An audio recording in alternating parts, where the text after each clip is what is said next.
Когда слышишь слово «Африка», чаще всего представляешь жару, саванну и пустыню. Но есть место, где все совсем иначе. Густые джунгли, туманные горы и одни из самых редких животных на планете. Именно здесь живут последние горные гориллы и большая африканская пятерка. Сегодня мы отправляемся в две страны в самом сердце Африки – Руанду и Уганду. И, конечно же, это путешествие будет насыщено африканским колоритом. Ну что, вы готовы, друзья? Мы с вами отправляемся в дикую Африку! Всем приятного просмотра! Мы начинаем это путешествие с Руанды, страны, о которой многие даже не слышали. Столица Руанды – город Кигали. И первое ощущение, как будто мы вообще не в Африке. Чистые улицы, много зелени, аккуратные дороги, никакого хаоса. Вокруг красивые, прилично одетые люди, как в большом мегаполисе. Я просто не могу поверить, что мы находимся в Африке. Особенно это на контрасте с другими странами, где мы были до этого. Руанду вообще называют одной из самых чистых стран в Африке. Здесь запрещены пластиковые пакеты, а раз в месяц вся страна выходит на уборку. Это часть жизни. И действительно, улицы убирают круглосуточно. И при этом Руанда также считается одной из самых безопасных стран на континенте. Очень классное чувство испытывать, когда знаешь, что тебя не прессанут где-то за углом. Идем с камерами, с телефонами, вот у меня сумочка висит. Ну, люди, конечно, посматривают, оборачиваемся, все-таки мы белые, на косы смотрят, но чувствуешь себя в безопасности, это очень здорово. Какой континент, такие и названия магазинов. Вот здесь, например, Симба. А вот и первый человек, который сам попросился в кадр. Говорит, да ну-ка сними меня, я хочу быть красивым в кадре. Вот, пожалуйста, готов. А вот еще, Лизон, посмотри, как классно. Она прям сама встала, говорит, сними меня и моего ребеночка. Он сзади вот такой вот завязанный сидит. Какие же мы с тобой наивные. Она говорит, что махангри. Да? Ну, я голодная. Да. Она говорит, my hungry. Ну, неважно. Ну, в общем, когда так сказала, это в переводе на русский. Проверь свой телефон, лежит ли он у тебя сзади. Потому что у нас с собой денег не было. И, видимо, они как бы нам на камеру попозировали и, само собой, рассчитывали на деньги. Но у нас с собой денег нет. А это чтобы не заблудиться. Большая карта Руанды. Кажется, как будто страна огромная, на самом деле она же небольшая. Но когда смотришь отдельно на страну, Ну, конечно, вот она здесь кажется вот огромная. Смотрите, без всего земного шара. Можно посмотреть, что значит Танзания, Бурунди, Конго и Уганда. Страны, которыми окружена Руанда. Кигали не славится какими-то знаковыми достопримечательностями. Здесь скорее хочется просто гулять по улицам, смотреть на людей и ловить ритм города. Кстати, в интернете многие пишут про особый руандийский вайб. Он тут действительно есть. Гуляем сейчас по центральной улице. Есть скамеечки для отдыха. Все опять же таки чисто, аккуратно, и местные сидят, отдыхают. Если у вас так же, как и у нас, всего один день в Кигали, то советуем прийти на вот эту центральную улочку. Здесь много магазинов с сувенирами и продаются африканские наряды. Очень яркие, колоритные.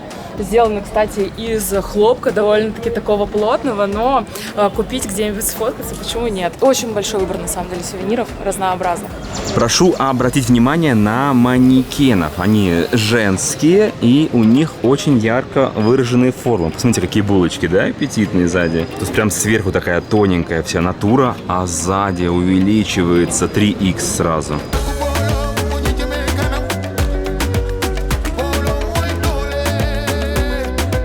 Но вещей здесь, конечно, очень много интересных, эксклюзивных, ручная работа, хендмейд, все дела. Вот, написано Руанда, такая трость. С гориллой. Мне бы на старость, наверное, пригодилось. За сколько взяла магнитик гориллы? $2. Нормально. Самым красивым и ухоженным районом в городе, а также самое красивое здание считается вот это. Это выставочный центр в Кигали. Здание похоже на такую традиционную плетеную корзину со спиральным узором или же на старый королевский дом Руанды, то есть традиционная руандийская хижина. И есть место, которое невозможно обойти стороной. Оно про историю страны, тяжелую и очень непростую. Мемориал в Кигале, посвященный трагическим событиям прошлого. Место, где нельзя снимать и нельзя даже говорить, настолько оно важно для местных. Мы не будем сейчас сильно погружаться в эту тему, но если вы окажетесь в Кигале, это место, куда обязательно стоит приехать. Кстати, о передвижениях. Самое популярное такси в Руанде – это бода-бода.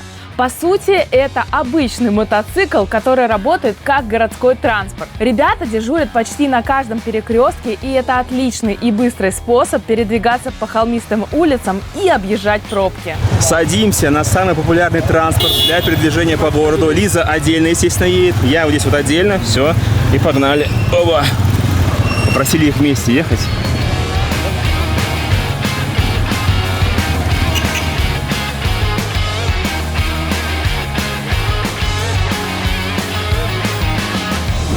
Скорость, конечно, у них очень мощная.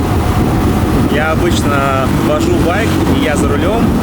Лиза сзади, как всегда, орет, говорит, ей страшно. Я говорю, да не ссы, ты медленно едем. А когда вот сидишь не за рулем, и от тебя вообще ничего не зависит, конечно, пострашнее ездить.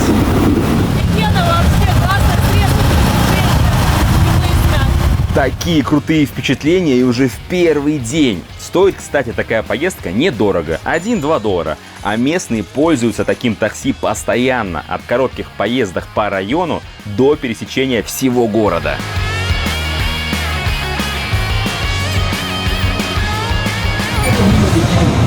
Прибыли. Приехали. Ё-моё. Я уже чуть со шлемом не ушел. Все, уже пошел. Вот он забрал шлем. Джоня. Вот Да. тут сразу Джоня подошел. Чтобы нам что-нибудь на рынке продать, да? А приехали мы на самый колоритный рынок в городе, который называется Кемеронка.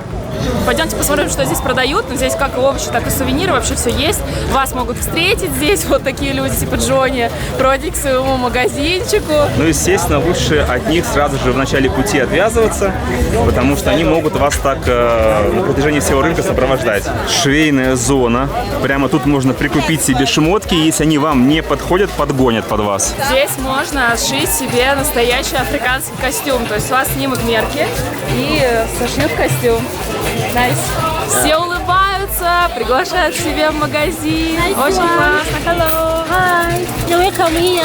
Пойдемте покажу, какие ткани здесь классные. Смотрите, какие цветные, красивые, все с орнаментом, разнообразные. Какой классный костюм можно здесь себе сделать. Вообще цвета любые. Вот он даже показывает пример, какой наряд он может шить. То есть не только женский, но и мужской. Выбираешь, что понравилось, потом отсюда выбираешь ткань.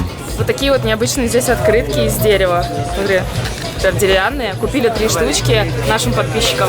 Здесь снимать, конечно, вообще нереально. Не в том плане, что нельзя снимать. Они все с удовольствием, но просто все налетают на тебя, зазывают.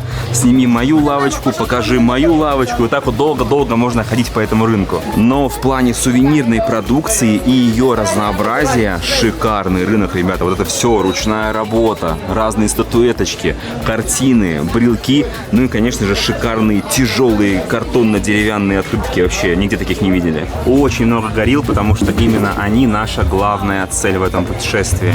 Как вы помните, вначале вам палку показали, она для хайкинга. Короче, разделяется на 3 части.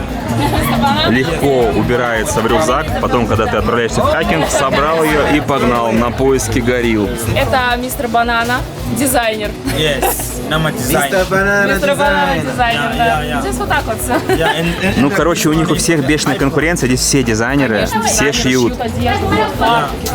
Он все-таки нас заманил, мы шли дальше, он говорит, только посмотрите, только снимите видео, ничего покупать не надо. Ну, вот таким образом здесь все это и происходит.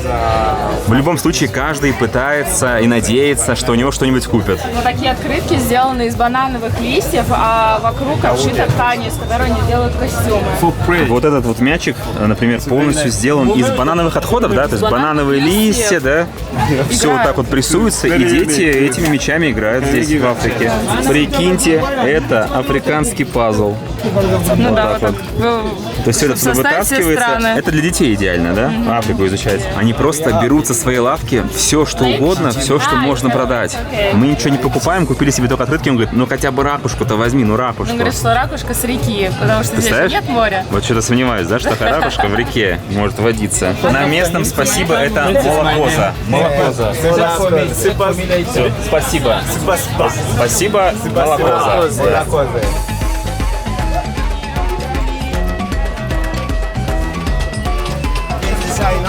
I want to show you something. It's a format for the fabric materials innovation. Достал всю свою коллекцию ярких африканских рубашек. Выбирай. Но в целом, если такие рубашки нужны, конечно, место классное. Вот выбираешь себе фасончик, вот примерно так это будет смотреться, и ткань любая, вот отсюда, абсолютно любая ткань. Один день, и ваша рубашечка будет готова. Я только что ошибся, они сказали 2 часа всего 2 лишь. часа рубашка будет готова. Да, видимо, на этих же швейных машинках, которые мы вам показывали. Все, машинка все быстро сделает. Предлагают 65 тысяч руандийских франков, чтобы сшить рубашку. Через 2 часа будет готов вот такой материал. Чистый хлопок. Зацените, какая штука. То есть это все сделано из пробок. Металлические пробки от бутылок пивных, да? Их обтягивают тканью, и получается такая вот подставочка, может быть, подгорячая. Или веер, например, вот такой самодельный. Мы кочуем из одного магазина в другой. В общем, можно бесконечно здесь 10 часов провести, и из этого можно сделать целый выпуск. Каждый к себе зазывает и пытается продать. Все, начиная от рубашек до тарелочек и разных сувениров. Мы выяснили цены на костюмы. То есть это дизайнеры, они разрабатывают модели, вот разные у них есть. И самый простой костюм стоит 45 тысяч руандийских франков. А если вы хотите подороже, то будет уже 70 тысяч. В принципе, за костюм нормальная цена. Мы еле унесли ноги из центра этого рынка. Это какой-то кошмар, ребята. Вообще так налетают на туристов, что мы, блин, белые. И мы для них, конечно же, это деньги. Но вот что я хочу сказать по поводу рынка. Смотрите, какой он классный и чистый, обалденный. Этот рынок не похож ни на один из рынков в Африке. Посмотрите, как чисто. Никакой мусоринки нету, да? Очень даже приятно ходить. И она чистая абсолютно. Не воняет абсолютно ничем. Чистый свежий воздух. Путешествие предстоит сложное. Лиза не взяла из дома шампунь, чтобы не тащить его сюда, потому что тяжело. И тут на рынке также можно прикупить себе любое мыльно-рыльное. Нейтрализующий шампунь, чтобы это не значило. Да вот даже здесь посмотреть на территорию, которая рядом с рынком, как тут чисто. Да, где-то какие-то камни провалились, тротуар там ушел под землю, но посмотрите, какая чистота. То, что это вот такая как бы красно-оранжевая глина, сверху песок, но это африканский стиль. От этого здесь никуда не деться, но очень чисто. Также можно купить себе обувь. Это, видимо, снимается с туристов, которые не дошли до горилл. И здесь уже на рынке продается эта обувь. Рынок овощей и фруктов находится неподалеку, то есть максимально не туристическое место, ребята. То есть это все местные жители, и продают они свои фрукты и овощи исключительно для местных жителей. Цены должны быть, в принципе, адекватные, я думаю. Это passion fruit, такой маленький маракуйя, вот. Passion yellow. Это желтая маракуйя. У него также есть манго, великолепный манго. This mango from which country? From Rwanda. Руанда? Yeah. Из Руанды говорит манго. It's nice. It's sweet. Okay. And banana? How much?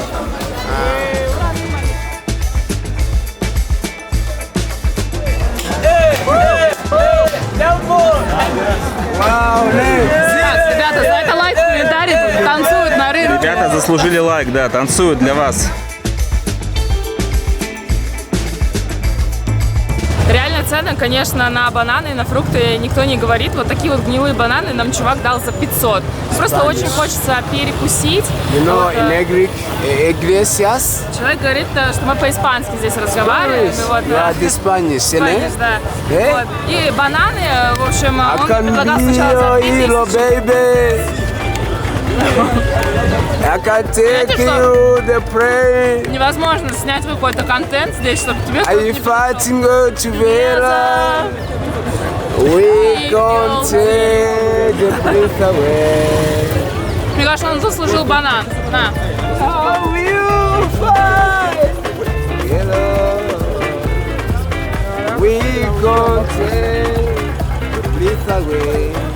Так, мне кажется, нам пора с тобой двигать, потому что уже вокруг нас, ты видишь, что происходит? Бананы были неплохие.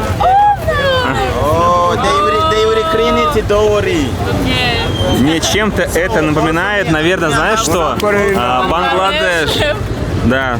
Ты только камеру включаешь, и вокруг собирается очень много людей. Но в целом все очень добрые, классные, улыбаются. Поехали. You good? Yeah, very good. You good is good too. I can take you. Would you have take time to my Мы show? кое-как отделались от чувака, который песни пел, бананы ему дали. Пришлось ему денег дать. В конце он нам руку пожал, говорит, твоя карма будет чиста, ты свободен. Он стоял на коленях, просил Это просто деньги, капец. Просто ужас. Почему нам так, блин, везет вот на таких персонажей, блин? У меня такое ощущение, что мы сегодня с вами прошлись по всему городу. Конечно, все быстро, скомкано, но что могу сказать точно? Я нигде не увидел раздолбанной дороги, разломанного асфальта. Ни разу не было места, где нет тротуаров. Это точно Африка? Это стопудово самая чистая страна Африки, в которой мы когда-либо были. О, папа. Но это один раз, только одна штучка здесь была, и все.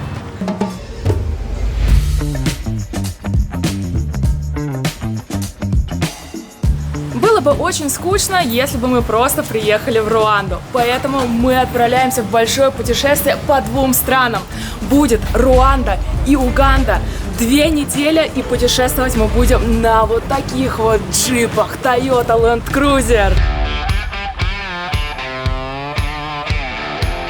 В это путешествие мы отправляемся не одни, а в составе организованного тура. Наша дружная команда, 2 оборудованные машины, тур-лидер Ксения и 2 очень веселых водителя-гида. Кажется, будет интересно. Вот это приключение, конечно. Я занял козырное переднее место. Это, конечно, что-то с чем-то, как в космолете. Тут водичка стоит. Все мое пространство. В задней стороне салона, как я смотрю, тоже, да, шикарно все там? Удобно? Да, у нас тут Все поместились. мини-компания получилась.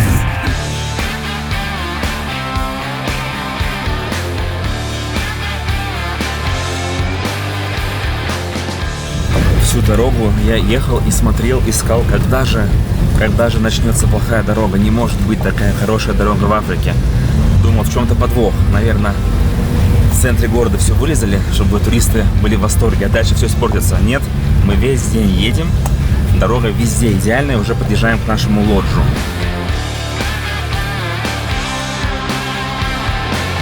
В этом путешествии мы будем перемещаться между лоджиями, смотреть разные локации. Вот наше первое место обитания – Mountain Gorilla Lodge, и встречает нас горилла. Пока что не настоящая, но все впереди. Здравствуйте. Лодж – это еще такое место, где можно вкусно пообедать, вкусно поужинать. Мы рассаживаемся за большим столом. Нам уже выдали ключики от номеров. На улице, кстати, дождик пошел, мы в горах находимся, высота 2500 практически. И я ем бифстейк. А вот и наш лодж. Мы пообедали, идем под зонтиком заселяться. Внутри домика очень уютно, просторная территория, большая кровать, все в таком африканском стиле, разные тарелочки висят, даже свой собственный камин есть, настоящий, не искусственный. Угольки закинул, готовит нам, чтобы тепло было внутри. Недалеко от нашего лоджа находится этническая деревня, где показывают жизнь Руанды такой, как она была раньше. Заметьте, как быстро у всех поменялась одежда. Такая сырость в горах, мы выше 2000 метров над уровнем моря. У всех уже резиновые сапоги, дождевики. Вот так встреча!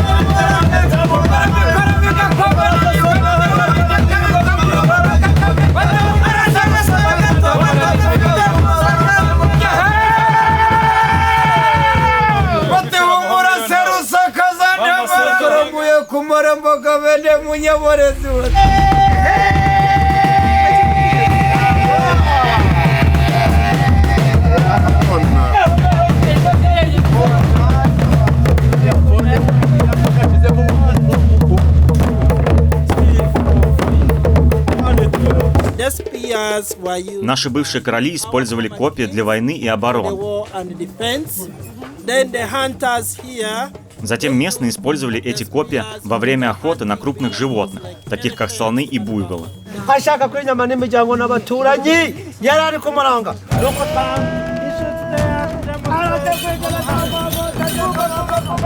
yatakana kurokamana icyo abakago mukanguzi w'ibyo Давай.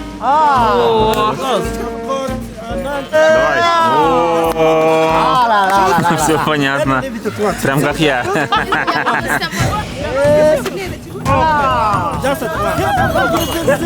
icyo abakago mukanguzi w'ibyo Только представьте, горилл перестали убивать, охотиться на них в 2006 году. Всех истребили, но мы только в мишени вот так вот сделаем.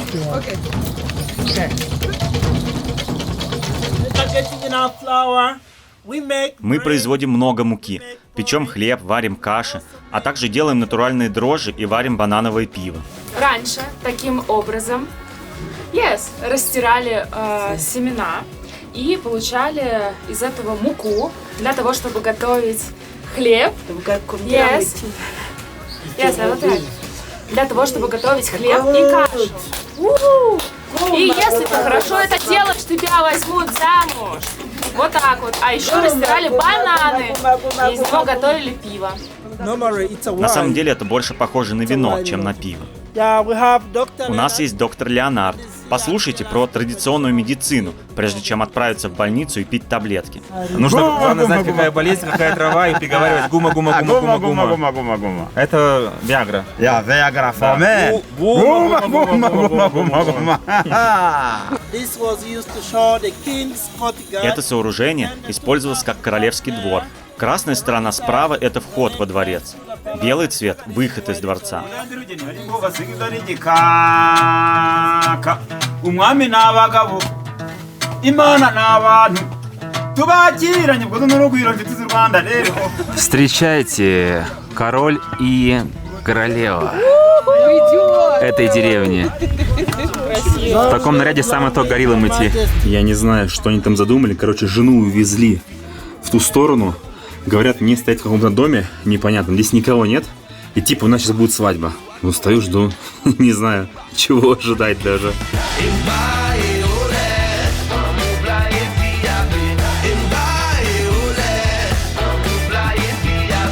Ё-моё, вы это видите? Там жену мою везут на каких-то носилках. Что происходит вообще? Так, я выхожу. Это, видимо, вино. Это жена моя.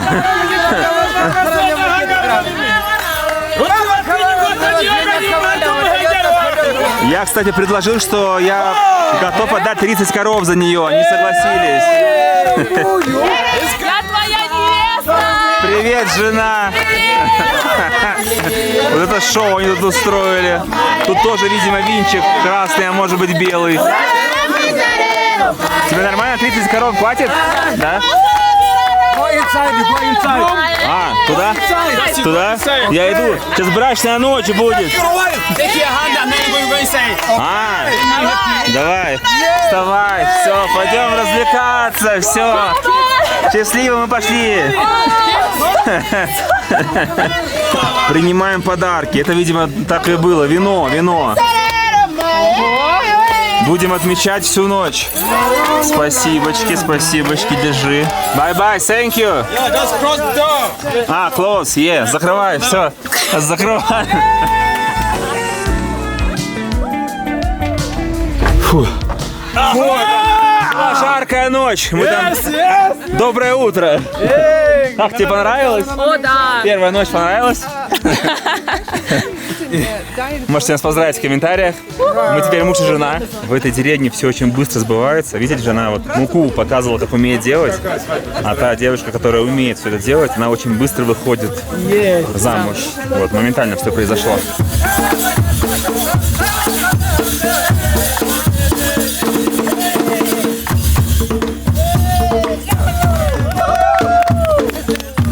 После свадьбы танцы. Отмечаем свадьбу. Все выходят. в центр деревни и танцуют. Это все местные жители. Даже вот эта вот девушка, которая по центру.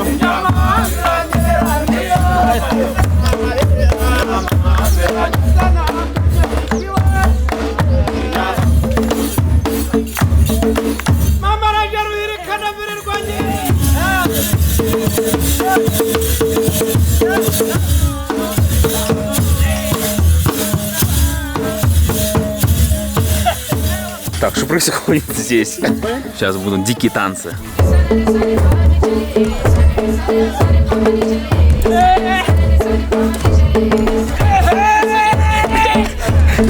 По завершению в этой деревне можно себе купить сувениры и вот такие картины с гориллами.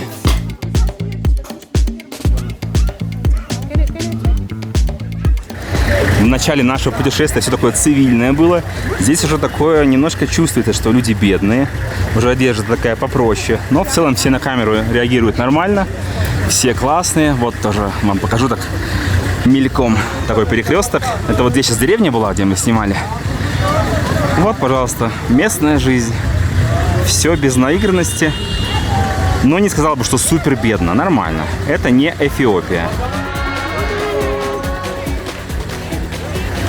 Лиза пошла за конфетами, потому что этой Аравии надо что-нибудь дать. Я думаю, они будут рады. Вот они все подбежали, но у них такие грустные глаза у большинства. Надо их немножко порадовать. В общем, правильно делать как? Лиза местному, который повзрослее, отдает конфеты, чтобы уже он им как бы дал, чтобы они не создавали здесь толкучку. Потому что, вон, смотрите, они в очередь выстроились, ё-моё, в очередь выстроились. Вот это культурные дети в Африке. Лизон, ты что устроила здесь? Беспредел. Вась, я говорю, что они в очередь стали. Очень культурные, приличные ребята. В Эфиопии было пожестче. Вот, всем раздают конфетки. Но по-другому никак, ведь их много. К сожалению, невозможно всем все раздать. Очень много детей. Но кому-то досталось, они, между прочим, делятся с друг другом.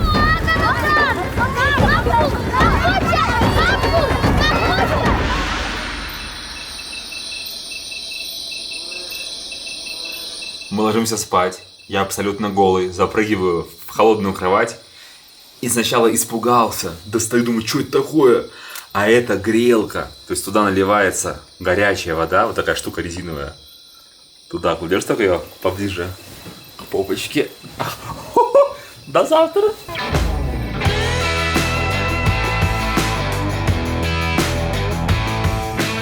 Горные гориллы обитают только в 3 странах. Это Руанда, Уганда и Демократическая Республика Конго.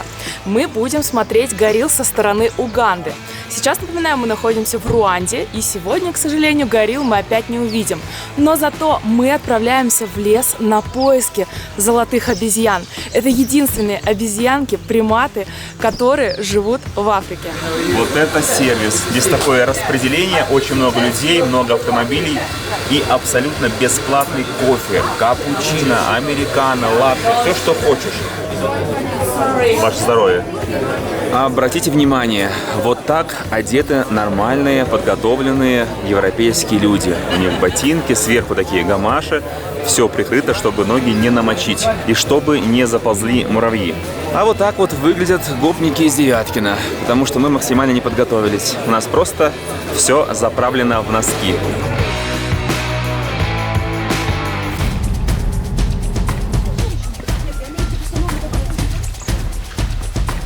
Пока что очень легкий трек, наш сопровождающий, красивые виды на огороды, горы. Мы все вот так вот в линеечку идем.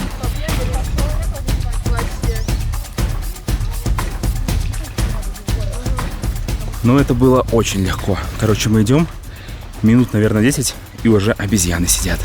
Мы видим первых обезьянок, они такие ловкие, прыгают с дерева на дерево, достаточно крупные, кстати. У них длинный хвост, длиннее, чем все тело, и они могут прыгать в длину на 8 метров.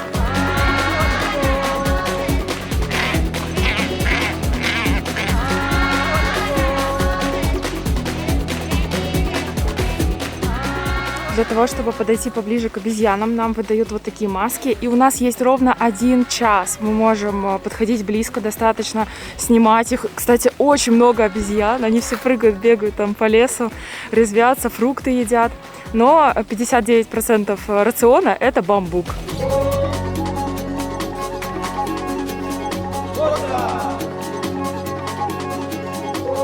Дорога у нас была грязная, поэтому, когда мы вернулись в лодж, нас встречают, выдают тапочки и забирают нашу обувь для того, чтобы помыть. Также дали вот такие вот горячие тепленькие полотенечки. В общем, сервис крутой. Смотрите, какая у нас во дворе классная горилла стоит. Вообще такая огромная, большая. Опа, что это обезьяна? Горилла, ребята! Первая горилла. Это не настоящая, что ли? Ты еще поверила, что ли? Принесли обувь буквально через полчасика. Посмотрите, какие чистые. Они как будто с магазина стали. Идеальная чистота. Круто. Вот это вообще классно. И перед тем, как ехать дальше, у нас обед. Я, конечно, все не снимаю, но все шикарно. Завтраки, обеды, ужины. То есть у нас сейчас на обед 4 блюда. Это одно из них стейк с овощами, с картошечкой. Что-то с чем-то. Кормят на убой. Я так поняла, что в этом путешествии похудеть точно не получится.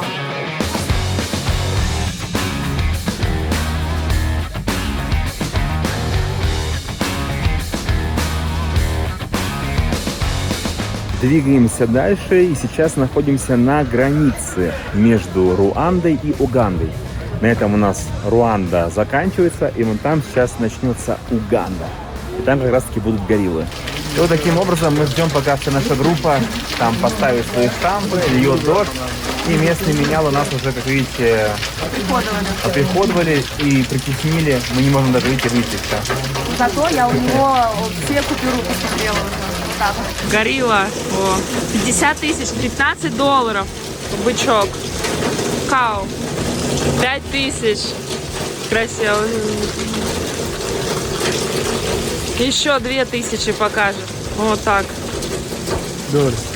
О, Дори. И 1000-я купюра еще есть. Вот олень. Ребята, у него еще есть Демократическая Республика Конго. Мания, вау. This $1, вау. На улице льет дождь, мы прошли границу, но нам нужно поменять деньги. Доллары на местную валюту. У вас на экранах Bank of Uganda. На свежем воздухе. Это шиллинги. Угандийские шиллинги. Просто кочуем из страны в страну, все путается. То одни деньги, то другие деньги. Так что вот такие вот денежки. Красивые. То есть до этого были франки, а здесь шиллинги. И тут на шиллингах на 50-тысячной купюре горилла.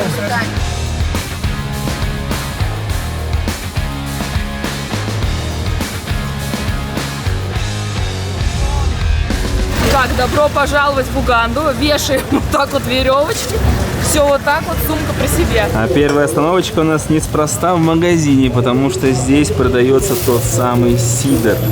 Сидр саванна, африканский. Интересные правила в Руанде. В общем, нельзя перевозить алкоголь в машине. Вообще никакой, никогда, никому, нигде. То есть можно пить только в лоджиях и в ресторанах. Ты не можешь везти с собой алкоголь.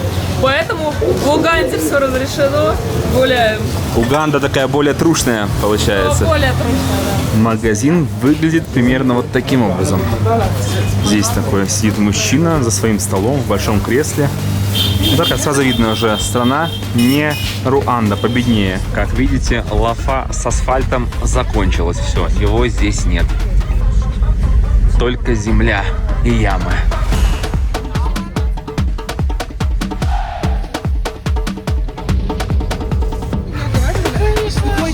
Поскольку в странах, в которых мы сейчас путешествуем, распространена малярия, мы также заехали в аптеку, купили тесты, вот такие вот от малярии. Можно провериться, если вдруг кто-то заболеет. Тест стоит 2000 шиллингов. И вот такие вот таблетки на каждого человека хватит на 3 дня приема, если опять же таки заболел. Таблетки стоят 4000 шиллингов.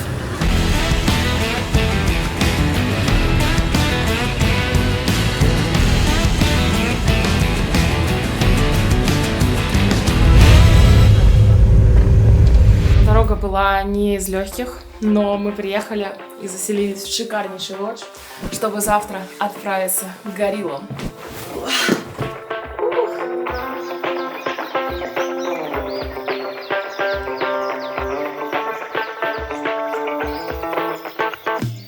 Время 6 часов утра. Мы проснулись. Шикарный лодж. Лодж — это такие вот отдельные домики большие. Такой частный дом. Очень крутое, комфортное жилье. Но и тур сам по себе не бюджетный. Это нужно понимать. Условия шикарные. Единственное, сегодня дождь с утра. Все горы в облаках.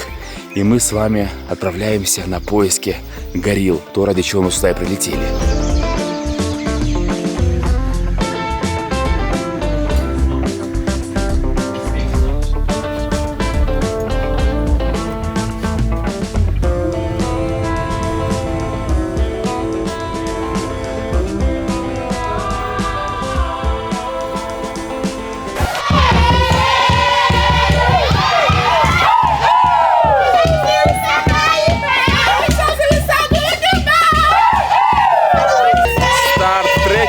Почти рядышком с нашим лоджем. И вот таким образом девушки, женщины местные провожают нас в трекинг на горилл.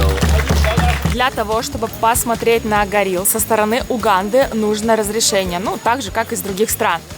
Стоит это разрешение на одного человека из Руанды $1500, из Уганды около 800 и из Конго примерно 400. То есть не дешевое удовольствие, но я надеюсь, что сегодня мы увидим горилл. Желающих посмотреть горилл очень много. И чтобы мы толпой все не шли, нас распределяют по группам. Собственно, вот наша группа, вот так называется, а эта девушка будет нашим гидом, сопровождающим гориллом. Вообще, это не только название группы, но и название семьи горилл, которую мы сейчас будем смотреть. Всех распределяют по семьям, и мы идем к конкретной семье горилл. Нашу девушку сопровождающую зовут Джейн. Обратите внимание на обувь. Все ребята в сапогах резиновых. Многие сапоги купили прямо здесь на местах. Мы с Лизоном решили проэкспериментировать, проверить, на что способна наша вот такая вот обувь. У нее вот такая, в носки заправили штаны. У меня вот такая. Надеюсь, мы не провалимся в грязь вот по это место, по колени. Ну и так как это горная местность, мой прикид, конечно, интересный. В общем, дождевик сверху. Я в кепке, сверху кепки идет капюшон. Надеюсь, не промокну. У нас есть образцовая семья, как нужно собираться в поход к гориллам. Вот, пожалуйста, идеальные сапоги, пока что чистые, плащи, водонепроницаемые, все шикарно. Ну что, ну покажи, как друг... Палочки походные. Это вот бомжи, посмотрите, вот они. Городские. Вот, это бомж тревел. Это приехали, прямо был, щиком был.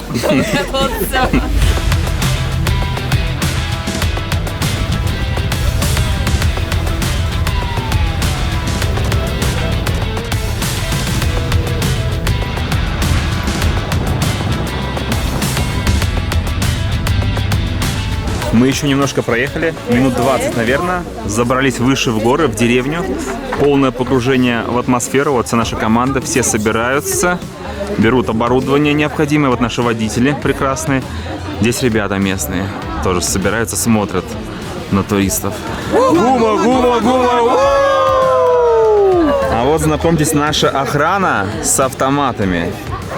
Зачем им автоматы? То есть, если что, горилл будут отстреливать? Нет, я же вам объясняла вначале, что могут встречаться дикие животные. Либо слоны, либо, например, гориллы, которые не привычены общаться с людьми. Для того, чтобы они каким-то образом нас не покалечили или что-то не сделали, у нас есть оружие. Мы в крайнем случае можем быстро... А воздух? Они испугаются, да? Да, совершенно верно. Также с нами идут портеры. Это люди, которые несут какие-то вещи. Можно взять на группу, можно также индивидуально взять. Это стоит $20 за весь трек. И также, ребята, есть супер опция. Можно за $300 взять носилки, и вас занесут на гору и спустят обратно. Называется местный хеликоптер. Нам всем выдали палки. Ну, покажи свою. Смотри, какая. У нас такие вот на наконечнике гориллы две. Чтобы нагрузка на колени была меньше. Никто не знает, в том числе и гиды, сколько будет длиться трек. От 1 часа до 6 часов, в зависимости от того, насколько быстро мы найдем горилл.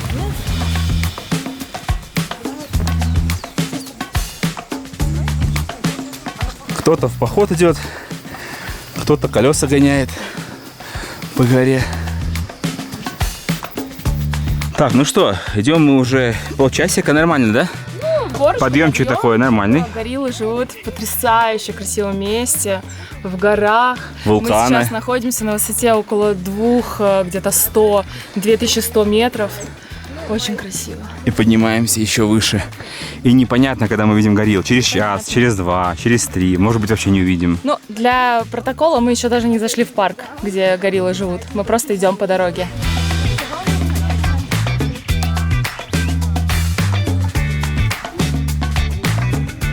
Кто-то вообще здесь живет в горах. Вот домик местных.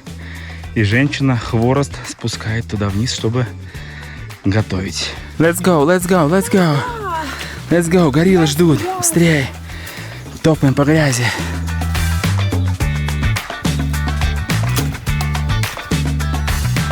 Первый гость джунглей – это огромный червь. Посмотрите. Интересно, какую рыбу на него можно поймать. Подержи-ка палку. Ой, ну не трогай только. Так, для понимания, вот, понимаете, червячелло.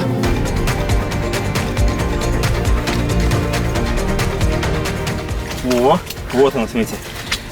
Испытание, да, наконец-то. Получи.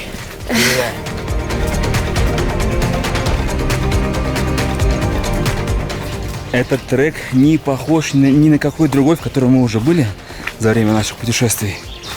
Очень атмосферно. Реально джунгли, реально грязь и чистейший свежий такой воздух. Разными как будто травами пахнет, такой лечебный. О.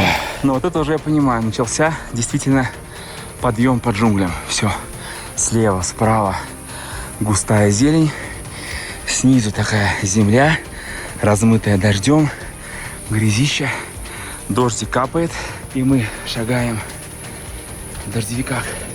Гориллы уже здесь, надеваем маски, и у нас есть ровно 1 час. Мы уже видим гориллу, она просто огромная, она писает. И там целый водопад льется. Горилла, горилла, мы идем к тебе. Просто вдумайтесь, огромная горилла, дикая природа. И кто знает, что у нее в голове, в мозгах.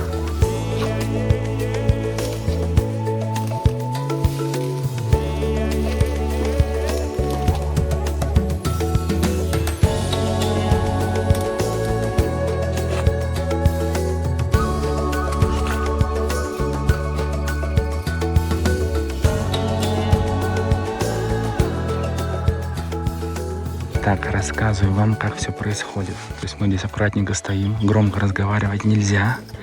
И наша первая горилла вон там в кустах лопает. Мы ее на зум, на X8, прям на iPhone снимаем. Потому что на обычную камеру не снять никак. Но впечатление топчик, да? Это огромная горилла с серебряной спиной. То есть это вожак стал. Да-да-да, у нее серебряная спина.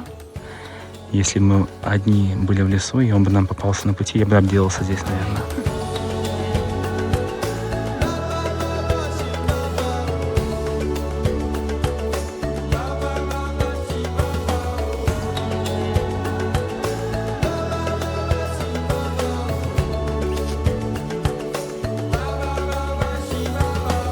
Ну, а это уже вообще густущие джунгли начались.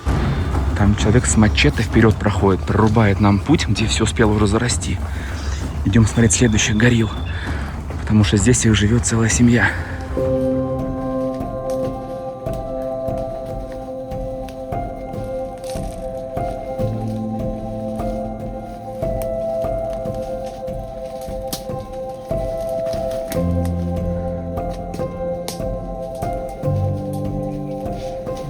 Эмоции, конечно, не передать. Посмотрите, вот горилла поменьше с ребенком своим.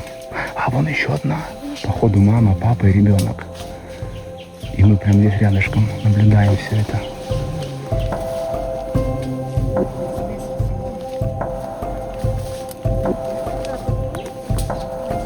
Картина маслом. Посмотрите, это все фото-видео охотники в масках. И здесь мама с ребеночком кушают. Обратите внимание, у него спина белая, ё-моё. У него белая спина. Единственное, он вожак. всех этих, всего его семейства, батя главный. Эти тут едят, а он вышел, смотрите, на нас смотрит. Очень страшно, если честно. Один его удар, и нас нет. Лизон, тебе не страшно? Очень страшно, он такой огромный, он больше человека. Он просто, вот смотрите, он рядом с нами. Вот он стоит. Вот, почесал под мышкой. Человек.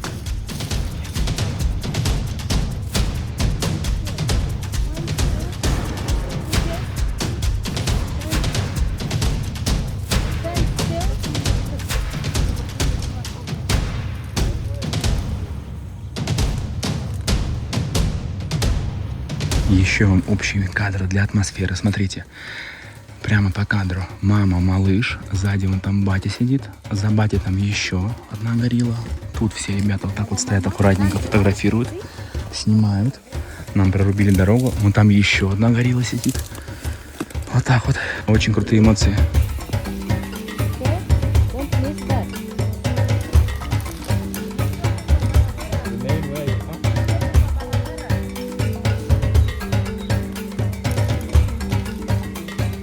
Вот это кадр, смотрите, вся семья в сборе. Они прям по лесу кочуют, туда-сюда. Мы за ними ходим, ловим их везде. О, ногу почесал. Как человек. Смотрите, пальчиком такой наяривает. Чик, чик.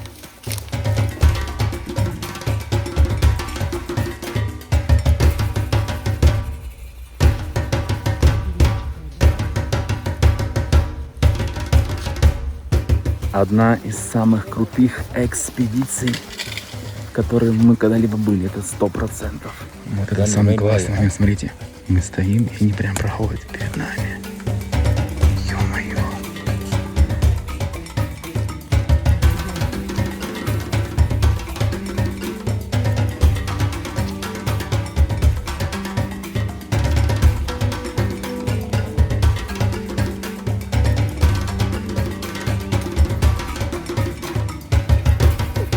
Они просто разносят джунгли. Посмотрите, этот сидит, все ломает, ест. Эти там все ветки уже поломали. Смотрите, как все сломано. Съедают половину джунглей за день, наверное. Как только эти джунгли успевают отрастать, чтобы их прокармливать. Вот этот кадр не нравится. Опять рядом с нами. Ну-ка. Разламывают джунгли. А, смотрите, уселся. Прямо здесь.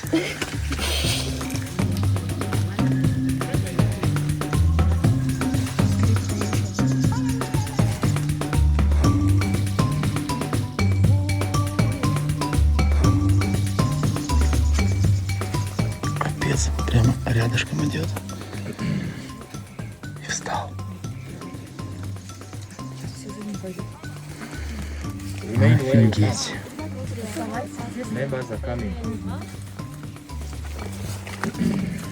Все семейство пошло за вожаком. Обалдеть. О, побежал маленький. Чик-чик-чик-чик-чик. Так, еще. Мама с сыночком пошли. Еще один чик.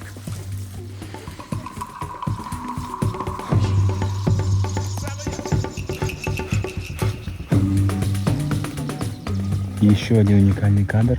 Большой папа босс только что покакал. Прямо перед нами. Вообще не стесняется.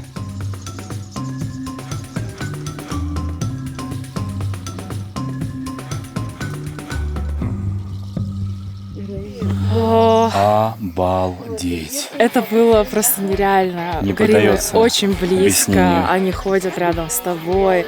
Несмотря на то, что нельзя приближаться, тебе нельзя, Да, а им они можно. сами, они с ними мимо так проходят, такая туша идет. Невероятный экспириенс, невероятный опыт, который по-любому раз в жизни стоит испытать. Вообще стоит каждого цента. Это не дешево, Очень круто. но нужно сюда обязательно съездить, ребята. Это одна из тех стран в Африке, в которую нужно съездить. 100%. Ребята, дорогие мои, мы это сделали, мы прошли трекинг гориллам, и теперь каждый из нас заслужил вот такой вот сертификат о том, что мы это сделали. Итак, Громов Иван, Дроздов Саша, Иванова Марина и Мариша. Так, И Чин Виталий! И Чин Елизавета! Корочева Анастасия! Внутри конвертов вот такие сертификаты. Сам трек занял 4,5 часа, и еще плюс дорога туда-обратно. Мы вернулись в лодж, посмотрите, что нас здесь ждет. Подготовили сейчас полотенчики горячие, и уже всем тапочки стоят на полу. То есть свою грязную обувь снимаешь, в тапочки одеваешься, и обувь эту тебе прямо здесь помоют. Все это включено. Ну, кстати, ботинки-то выдержали все. Они как бы грязные, но внутри все очень даже сухое.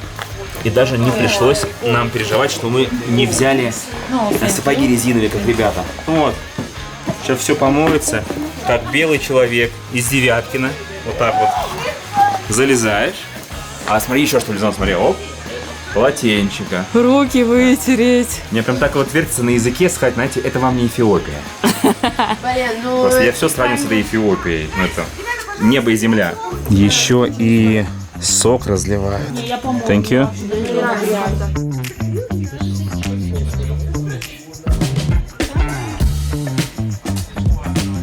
Ну что, снова мощный обед, перекусить и дальше. Навстречу приключениям.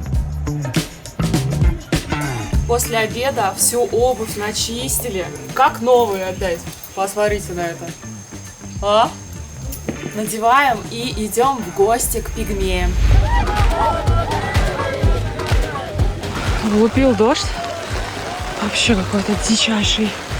Но при этом программа не отменяется.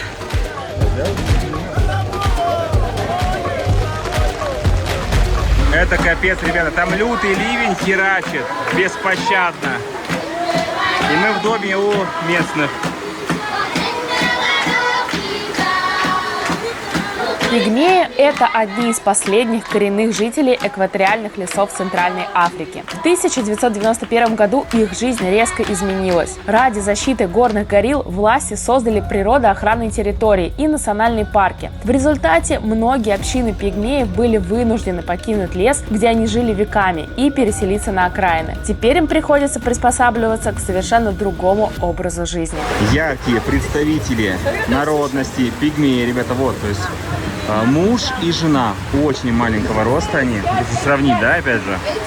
А вот раз наш гид и пигмеи, пожалуйста. Самые низкорослые люди на земле вообще. 97 лет и 87. А живут пигмеи с каким видом, вы посмотрите. Облака плывут над горами, там внизу огороды. Вот из такой высокогорной травы ребята делают вот такое вот.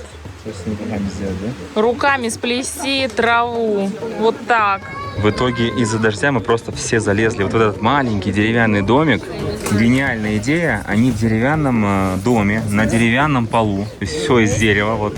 Они здесь решили нам показать, как они добывают огонь. Без зажигалок, без спичек.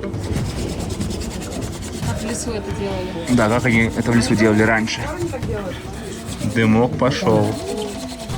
Но здесь только двумя руками. Точнее, 4 получается. А только 4, да? Иначе сотрешь свою руку, да? Так, вот, там видишь уголечек? Уголечек появился.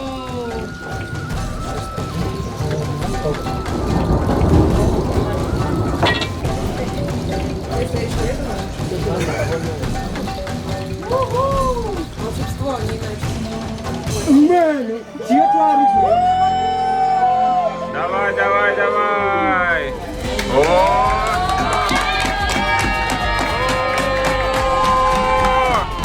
Гори, гори, ясно! Главное, чтобы дом сейчас не сгорел здесь.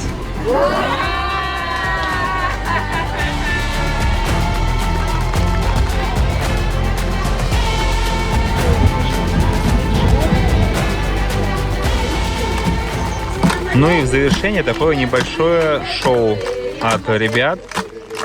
Они тут все деревни, ну не все деревни, так, кто мог, вышел, песенки поют. Но зрелище, конечно, такое. Все очень-очень бедные ребята, грязные. Это уже все-таки не Руанда. Уганда победнее будет. Но, несмотря на это, как вы видите, очень все счастливые, надеюсь.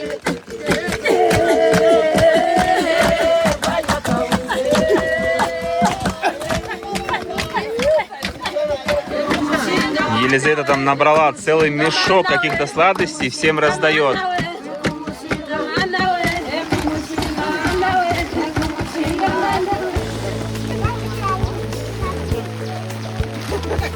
Главной женщине дали денежку, она убрала туда корзинку. Ребята все скинулись, это им типа на развитие деревни идет. Там еще вот сзади плакат, я вам не буду его показывать, но там прям все, что они хотят сделать в деревне. Разные у них планы, конечно, и грандиозные. И на это нужны деньги.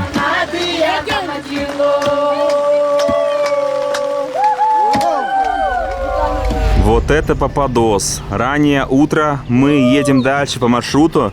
Я прям чувствовал, здесь очень узкая дорога в горах, где гориллы. И посмотрите, то есть, короче, горная порода, видимо, от дождя мощного. Вчера, помните, дождь был, да? Вот это все съехало. И теперь даже не знаем, что делать. То есть, в принципе, здесь, наверное, как-то можно эти ветки убрать. Жесть. А мы буквально вчера едем, я смотрю на эту дорогу и понимаю, что здесь ничего не защищено, не закреплено. И вот как бы тур. Куча людей, все заранее забронировано. И что будет, если обвалится? А вероятность обвала очень велика. И как видите, обвал случился. Здесь только на байке можно проехать сейчас. Хотя и ребята вроде застряли. Видимо, здесь это случается часто, потому что у них с собой пила. Откуда у них пила? Там на этом мотике места нет, они с пилой едут. Капец. Все понятно. Первая помощь подоспела. Это молодая девушка с мачете. И в целом она все вот это сейчас нам уберет, надеемся. Так, еще одна бежит. Отлично. С мотыгой. С мотыгой уже. Будет землю копать. Вон еще там одна бежит. В общем, молодежь привлекли. Спасатели, смотрите, как прибежали. Говорит, я позвонил, трактор приедет сейчас.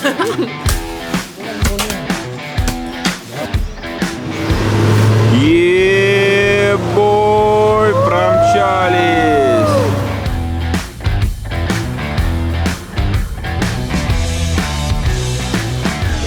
Офигеть, это еще не все. Мы проехали дальше, тут ситуация похлеще. И это прям надолго. Тут конкретно сошло, тут этими тяпками и мачете не отделаешься. Это капец, это надолго. Мы застряли здесь. Да, дорога, конечно, тут в максимально аварийном состоянии, потому что вот это вот ничего не держится. Тут максимум надо, может, байк проехать. Огромная куча песка. И вон там, видите, грузовик стоит, а дальше еще джипы с туристами. То есть мы-то горилл уже увидели, а ребята только едут, и мы сейчас по дороге смотрим, и отсюда не пешком пошли вон туда, до лоджи, километров 10, и потом только к гориллам будут подниматься. Вот им не повезло.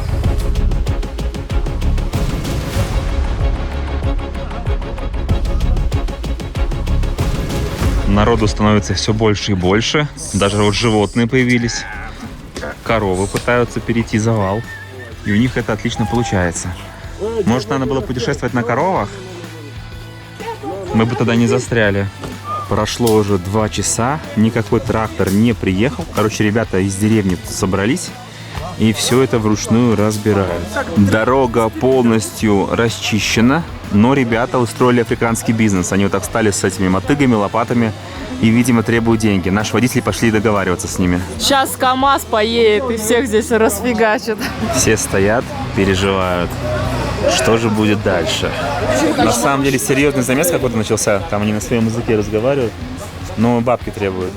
Что-то там 100 баксов наши собрали с машин, но 100 не пропускают. 500 баксов хотят. Принимаем работу. Вот так они все сделали, разровняли. Причем руками и инструментами. Обалдеть. Часа 3 уже прошло. Все, вроде бы как договорились, проезжаем. О, так. Ё-моё. Прям провалился там. Прошло 4 часа почти. 4 часа.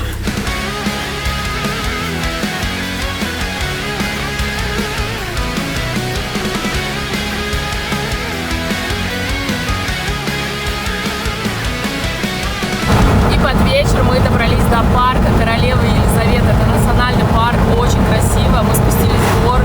Поменялась природа, такая саванна, где живут животные.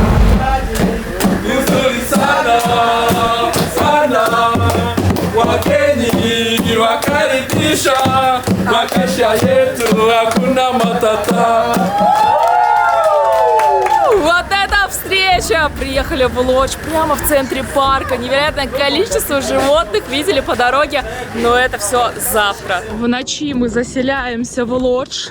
Одному здесь ходить нельзя, потому что вокруг дикие животные.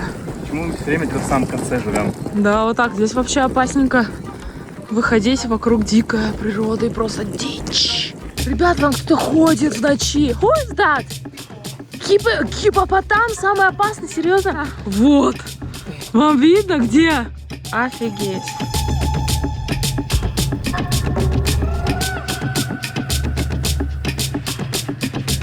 Этот парк посещают, конечно же, ради сафари. И сегодня у нас будет необычное сафари. Это будет GPS-сафари, то есть на животных, которых мы будем видеть, есть ошейники. И их очень легко найти. И еще одна отличительная особенность этого сафари – это то, что мы будем ехать прямо по бездорожью. Почти каждое утро подъемы в 6 часов утра. И заметьте, у нас сверху такая специальная поднимающаяся крыша, и можно будет просто вставать и наблюдать животных. Кстати, очень комфортно. У каждого человека есть свое окно и своя крыша откидная. Круто? Огонь. Вот здесь такой кармашек и водичка. Всегда работают также розетки. И вот так вот мы двигаемся на сафари. Все очень серьезно. Как видите, вот у нас сзади новый человек подсел. У него там специальное оборудование, с помощью которого мы будем отслеживать животных, на которых те самые GPS. Это, конечно, очень забавно. Короче, он прямо вот так вот встал, поднял антенну вверх.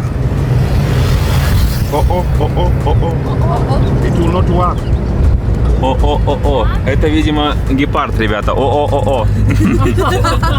Я думал, это шутка, а это не шутка. Короче, о-о-о-о, он сказал. И мы просто съехали с дороги, с асфальтированной, прямо вот сюда, в саванну. Все. И очень круто, что вот на автомобиле, на котором мы начали наше путешествие, мы на нем здесь же и катаемся. То есть не нужно никуда пересаживаться. Все происходит на одном транспорте. Максимальное удобство. Короче, ищем первых животных.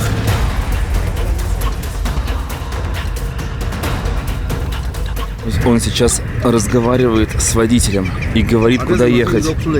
Типа налево, направо. Причем, посмотрите, он никуда не смотрит, у него нет никакого экрана, он по звуку определяет. То есть он пикает по сигналам звуковым, куда ехать. Вот это я понимаю сафари. Короче, мы все остановились, и прямо здесь семейство львов. Причем только у одного льва есть вот этот вот навигатор, маячок. И благодаря этому маячку этот лев сдал всю семью свою. Просто мы всех видим. Уникальные кадры. Один буйвол и один лев. Битва 1 на 1. Ну, что-то у одного льва не получается пока. Не справляется он с большим буйволом. Очень необычное сафари. Искали кошек, нашли. Еще впереди леопард, надеюсь, увидим.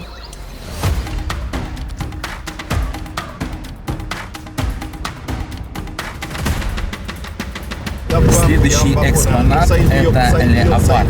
Та же самая схема. Он там все подсказывает нашему водителю. Леопарда пока нет, зато есть бегемот, которого мы только что спугнули. Он из своей грязевой ванны выполз.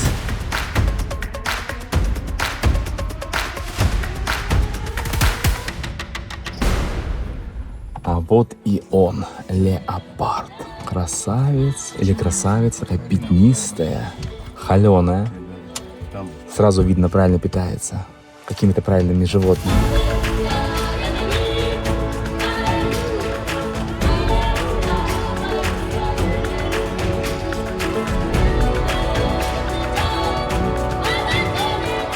Вы прикиньте, и прямо здесь, где леопард, два здоровых бегемота в своей луже грязи лежат.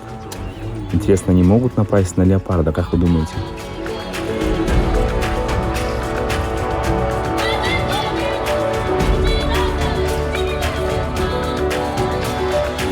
Как вам сафари? Потрясающе. Все счастливы? Да. И оказывается, GPS-сафари это не так уж и просто. Это не так, что точка, и ты поехал и увидел. Но мы долго ищем, очень долго.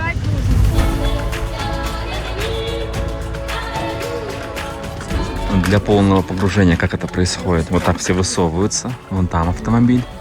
Здесь другой автомобиль. И вот тут лежат бегемотики и леопард рядом.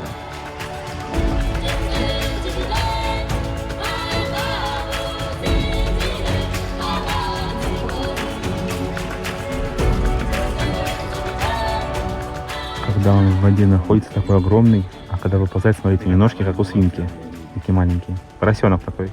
Картина называется «Два бегемота не поделили одну кровать», видите? Один уже ушел на другой край кровати.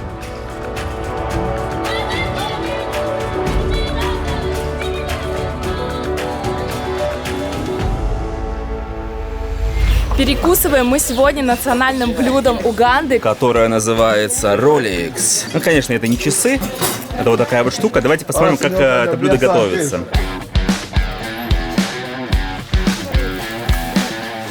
По сути, это омлет. Просто омлет, завернутый в блин.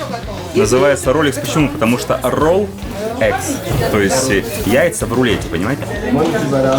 Очень вкусно. Здесь очень много таких забавных желтых птичек. Они тоже не прочь полакомиться роликсами. Мы тут всех отпугиваем, чтобы они не съели. А вот, кстати, сувениры, которые можно купить в Уганде. В основном все это handmade, все ручная работа.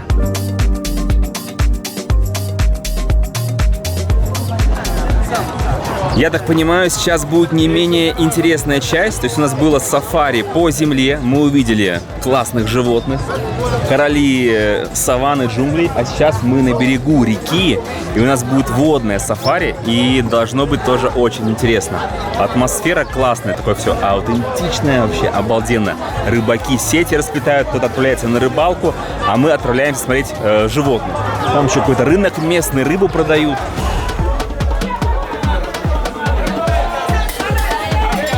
И это рыбный аукцион. Выкрикивают цену, и за эту цену пытаются продать рыбу, кто больше даст.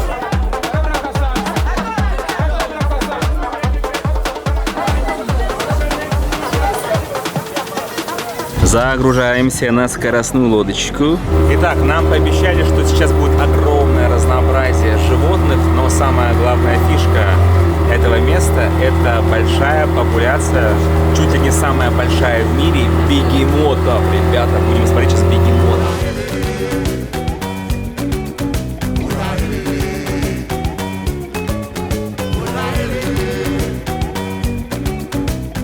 Вы видели? Они как киты, фонтаны такие, поднимают воздух.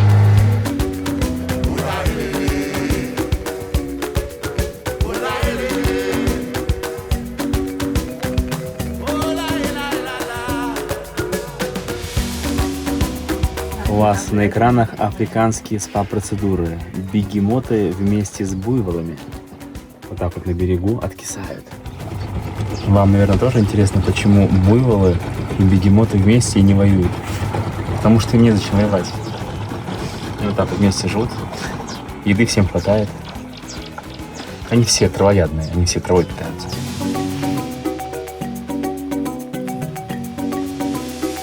Проплыли чуть дальше, и здесь целое семейство слонов.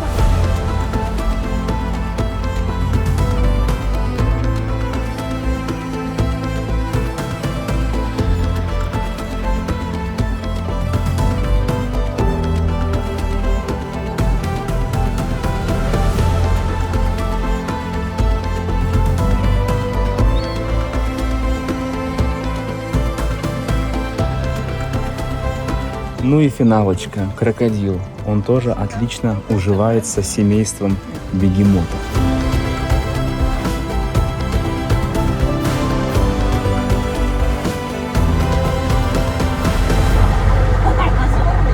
Это было одно из самых крутых сафари. Вообще прям огнище. Возвращаемся в наш лодж. По дороге в лодж совершает наше сафари Пумба, он же бородавочник. Вчера мы уже поздно заселились, а сейчас могу вам показать наш лодж. Вот, тут бассейн, есть такая зона, где можно покупаться. Все это с видом на реку, где мы сами только что совершали водное сафари. Здесь проходят завтраки, обеды, ужины. И вон там лоджи, вот они, там номера. А внутри домиков, лоджий, вот такая вот обстановочка. Заходишь, просторно. кровать, стол. Если комары будут пугать, то, пожалуйста, можно обезопаситься. Очередной прекрасный обед сейчас будет и саванна, конечно же. Это южноафриканский топовый сайдер.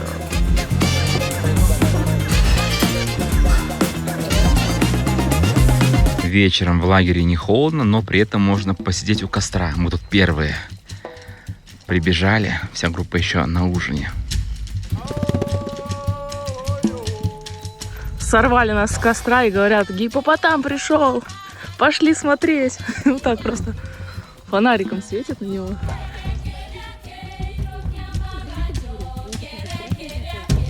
Прикиньте, ребят, выходите из номера, этого гиппопотам. Можно просто описаться. А ты говоришь, мы вдвоем пойдем. Там что, третий еще, что ли? Там еще и третий. Да, там малыш. Бэби. Бэби, вон бэби. Yeah, funny. Едем дальше. Ты слышала? Мы едем дальше. Едем Выспалась? Да. Ну, погнали.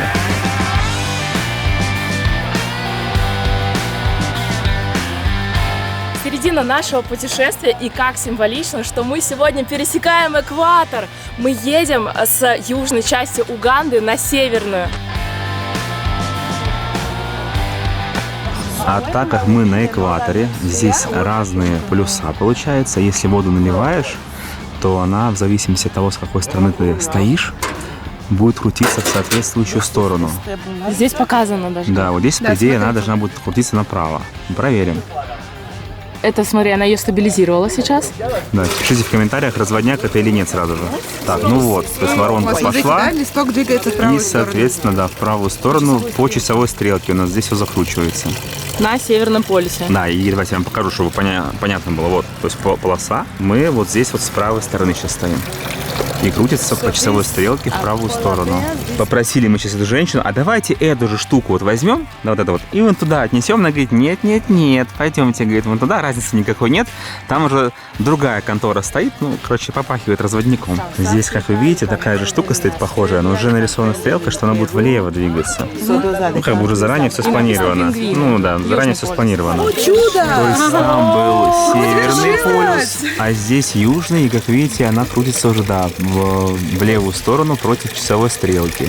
Мы все-таки решили проверить. Берем ту штуку, получается, с северного полюса, несем на южный.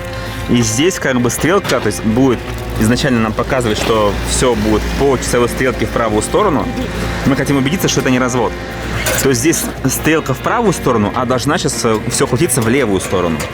Она не стала сопротивляться, походу это не развод. Вы прикиньте, это не разводняк. То есть действительно крутится в левую сторону. Это физика. Это физика, да. Вот у вас на заднем фоне видно желтую полосу. Здесь расстояние буквально, ну, метров, наверное, 7 разницы. Все работает. Так, а сейчас, как вы видите, здесь все стрелки указывают в центр. И что получится? Просто она будет всасываться, по идее. Действительно. Просто воронка прямая. То есть она и не влево, и не вправо. Она засасывается, видите, сразу. О, засорилась у нас. Потому что мы прямо по линии стоим.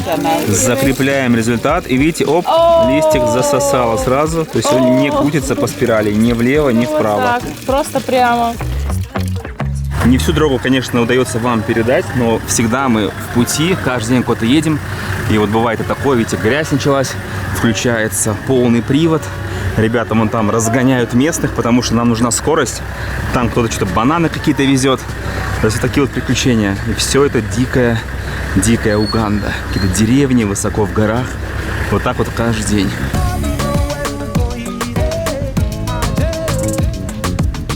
Бывают у нас вот такие вот остановочки. Где-то в глуши африканских деревень. Такое безлюдное озеро. Посмотрели, едем дальше. Я думаю, самое время написать комментарий про луки Елизаветы. Каждый день просыпается, и что-то у нее новенькое. Вот сейчас такой лучок. Я думаю, самое время подписаться на наши телеграм-каналы, потому что там все выходит в реальном времени. Очень крутые фотки и больше погружения в разные места.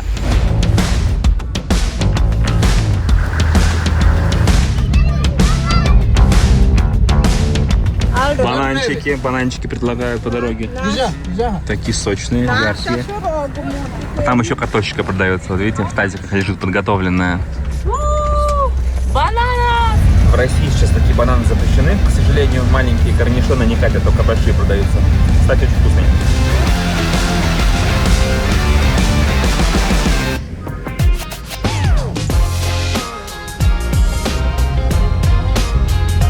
Заезд в очередной лодж, где мы проведем 2 ночи и будем смотреть интересные места. Ну, шикарно, конечно. Сервис, как обычно, на высоте. Горячие полотенчики, раздают перед заселением. Как вам, лухари, жизнь в Африке?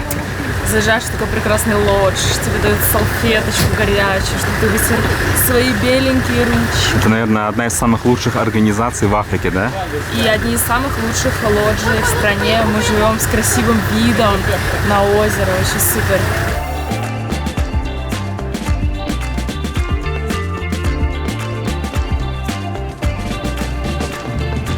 Идем заселяться в виллу, которая называется Адери, Елизавета. Тут, естественно, ребята, потому что все эти лоджии не бюджетные. Путешествие в целом не бюджетное, поэтому очень комфортное. Не спрашивайте, где это был букет в Африке. Вот так вот. Ё-моё, вот это да. Походу, это будет лучший лодж. Вот название.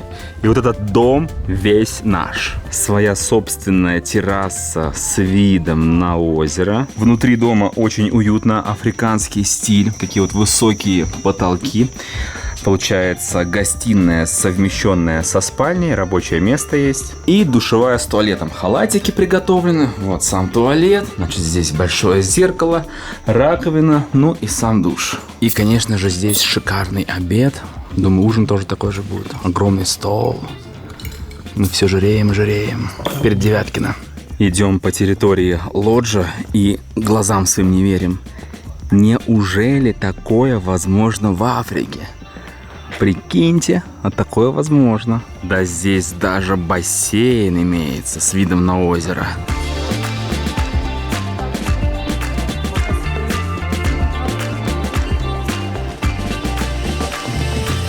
Самое время рассказать вам, кто же делает такие наикрутейшие туры.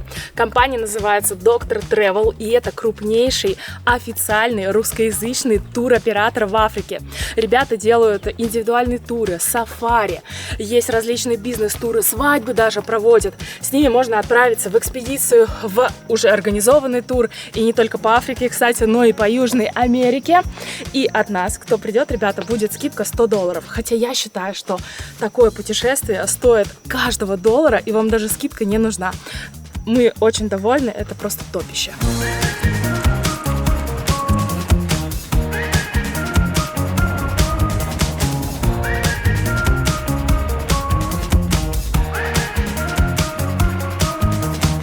Едем, а здесь у бабуина в заднице ковыряется другой бабуин. Кушает какашки. Приятного аппетита. Мы прибыли в деревню к Бананамену. Идем навстречу. Такая вот деревенька. Атмосферно тут. В этой деревне находится банановый дом. Местный бананамен, так его здесь называют, готовит из бананов пиво, соки и джин. И всем этим нас должны угостить. Прежде чем изготовить банановый напиток, необходимо посадить банановое дерево. Вот здесь такой садик небольшой. И здесь, например, Вилкин Сергей. А вот тут вот Кокорин Иван. Отзовись, если ты жив. Вот твое дерево, только пень почему-то. Ого! Когда нужно посадить, старое дерево срубают, здесь вырастут новые листики. Вы только что видели, как он убил это дерево, чтобы его пересадить. Вот Елизавета мотыгой, или как она называется, Да. разрабатывает огород. Давай. Закладываем фундамент бананового дерева. Расти большой. Кстати, а вот фотография бананового дерева уже через неделю после нашего приезда. Представляете, как быстро растет. Итак, как сделать банановый сок дома? Записывайте. Берем спелые бананы, чистим их, разминаем вместе с листьями в кашу, добавляем немного воды, отжимаем и готово. Далее полученную жидкость разливают всем по рюмочкам. Это не алкоголь. Мне очень нравится еда в этом туре. Днище еще не порвалось, но если порвет, то это будет, скорее всего, из-за этого. Пробуем.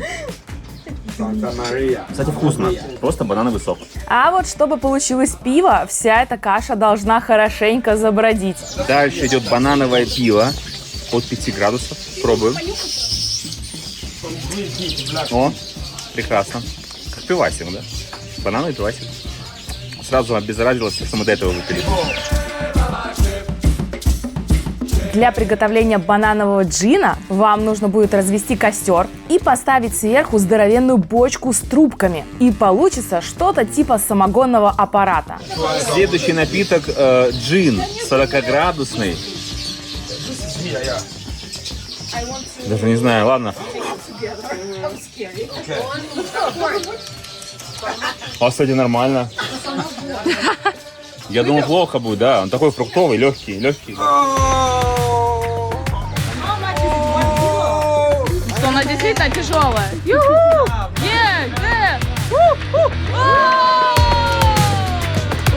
Реально не поднять.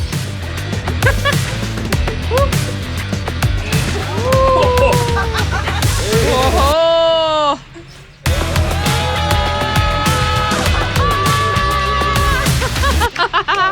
Классный джин. После небольшой разминки идем в следующее место. Там, где растет настоящий африканский кофе. Собираем. Высушиваем. Жарим. Перемалываем.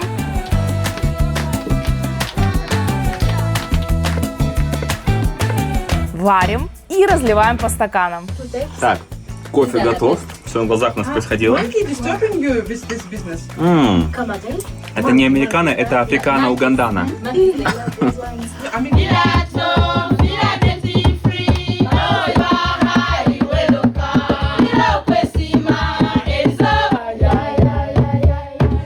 Это новый альбом. Называется «Лесной движ».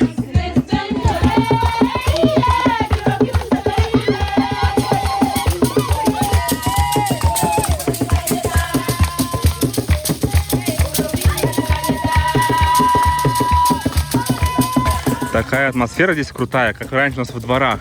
Кто-то воду несет, кто-то в футбол играет, кто-то просто гуляет, вот на великах гоняют. Обалденно. Мне кажется, эти люди живут очень счастливо. А вот таким вот образом в деревне добывается вода.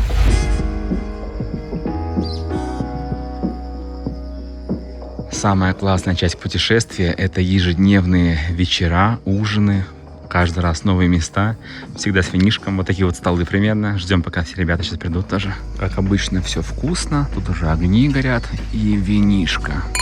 Каждый вечер винишко. Ужин продолжается у костра. Тут лобное место, как в доме 2. Посмотрите. Рассаживаешься, винишко с собой берешь. Мы что, дальше будем сидеть, как в доме 2, и неси всякую чушь. Настя сегодня переехала в другую комнату. Кого мы сегодня выгоняем? Кто завтра едет? Класс. А в номере какой дворец-то устроили. Как будто шатер какой-то. Смотрите, какой свет, шторы зашторены. Все подготовили для сна. Я уже раздеваюсь.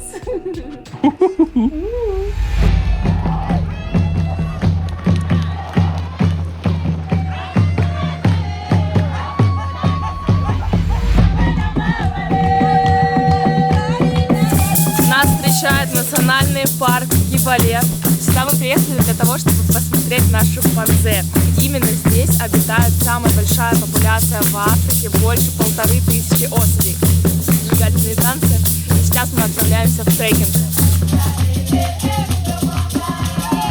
Шимпанзе у нас еще впереди, а пока что мы наблюдаем, как бабуин оливковый роется в мусорке.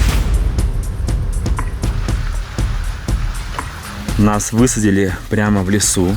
Вот специально обученные ребята, рейнджеры с автоматами. Значит, наши автомобили. Мы где-то в глубине леса. И я так понимаю, что сейчас просто возьмем и свернем прямо туда. Ну, сюда, короче. Вот, прямо туда в лес. Шух, и пойдем искать шимпанзе. Ребята, все смотрели «Планету обезьян»? Понимаете, что шимпанзе опаснее, чем гориллы? Поэтому здесь больше рейнджеров с оружием, потому что они просто очень агрессивные. Такое ощущение, что с нами целая армия, ребят. Посмотрите. Мы точно идем на шимпанзе смотреть? Все с автоматами, обалдеть. С нами даже Питер из полиции. Это шок. Let's go. Найдем этих шимпанзе. Хочешь сказать, и надерем им задницу. У нас целая армия. Где эти шимпанзе спрячутся? Мы на верном пути. Этим фруктом питаются обезьяны. На самом деле они Стопроцентная информация, да. Местные называют этот лес местной амазонкой. В общем, тропические леса. Такие густущие. Вот это джунгли, да? Убираемся вообще сквозь джунгли. Такие ветки.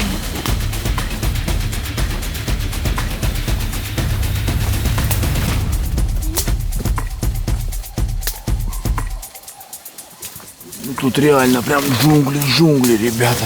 Никакой тропы нет, просто нормальные приключения. Дикая Африка. Перед тем, как увидеть шимпанзе и вам показать, одеваем маски, потому что, в общем, у них ДНК схожа с нашим, очень легко заразиться. Если они больны, нас могут заразить, если мы больны, их можем заразить. Поэтому маски обязательно. Собственно, вот они уже на дереве сидят.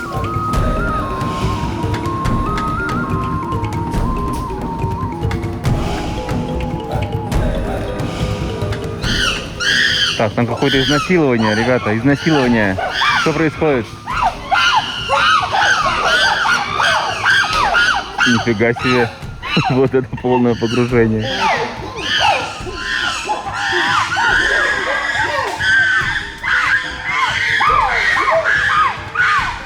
Тут все в шоке стоят, смотрите на них. Дикая природа, обезьянья. Наконец-то первый экземпляр прямо на земле. Потому что все на деревьях там бегают. Этот нас не боится, сидит, наблюдает.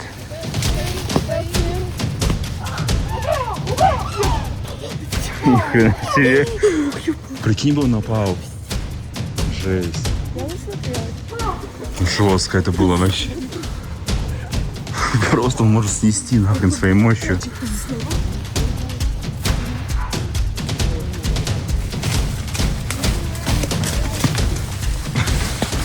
Ё-моё. Просто жесть какая-то. Нет, это очень страшно. Не знаю, как через камеру это передается. Обкакаться можно.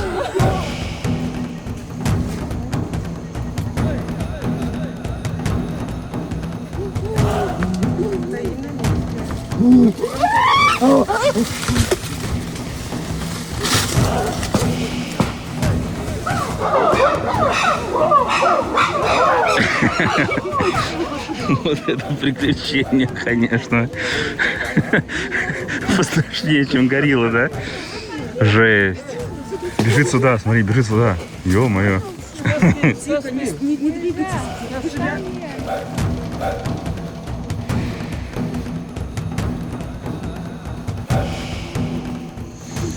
Просто в шоке, ребята. Все в шоке. Такого не ожидали, даже нигде такого не видели.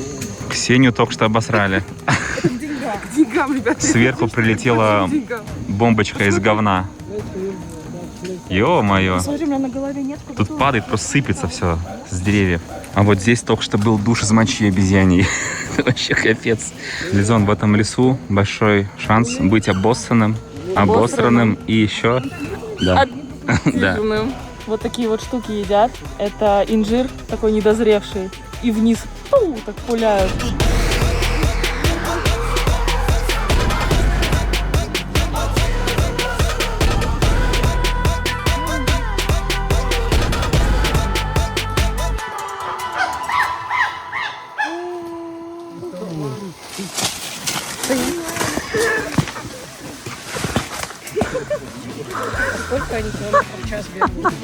Это было очень круто, а в завершении вот такое вот шикарное дерево, как будто бы состоящее из корней. Огромное количество корней под землю входит. Это удивительный был аттракцион. Мы обоссанные, оказались в нем. Как-то вот так вот. Не, супер было, обалденное приключение. Виталику тоже прилетело. Но это к деньгам. Будешь очень богатый. Как пуля шимпанзе.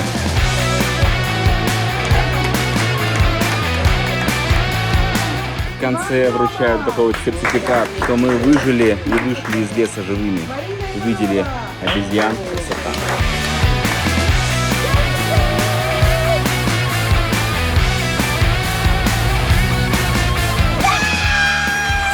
Что происходит?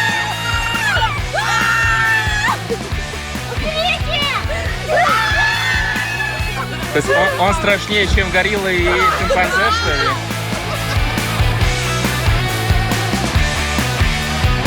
Йо, вот это бегемот, конечно.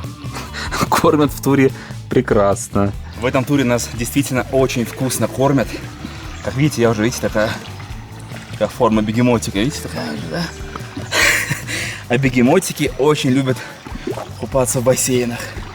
И здесь есть даже бассейн. Вот такая Африка мне нравится. Это вам не Эфиопия. На нас надвигается дождь. Светит солнце. Посмотрите, какого цвета кратерное озеро. Оно такое бирюзово-синее. И черная туча двигается на нас. А тем временем у нас на террасе сериальчик. Мы сидим, смотрим. Выпили винишко, ждем ужин. Вообще просто кайф. Вы посмотрите на эти краски. Ребят, Уганда — это огонь. Финальный вечер, второй в этом месте. Завтра снова в путь.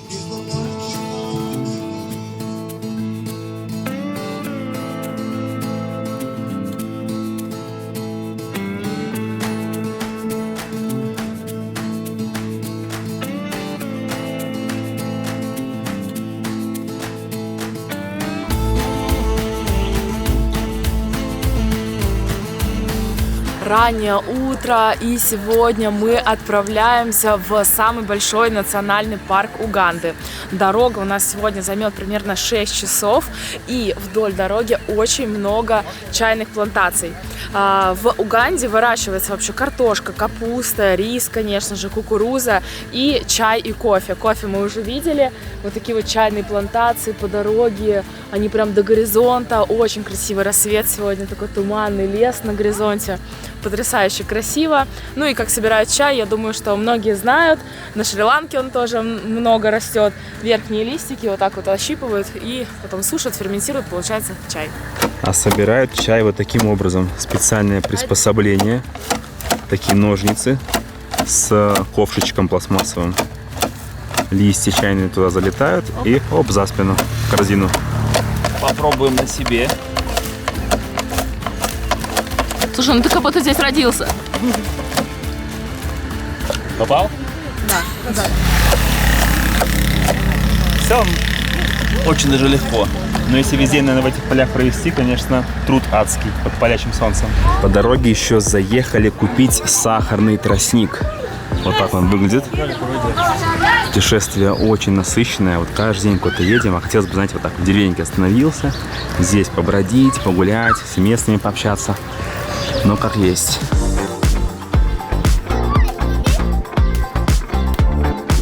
А вот, кстати, и кофе.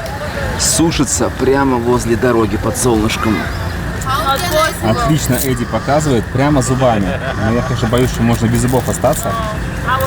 Попробуем. Да. Какая штука? Там куча сахара. То есть ее как бы кусаешь, но, естественно, высасываешь сахар, волокна потом выплевываются. Главное, зубы себе не сломать. Крепкая, да, штука? Сладкая? Там сахар и капец просто. Вот так вот. Целый стакан.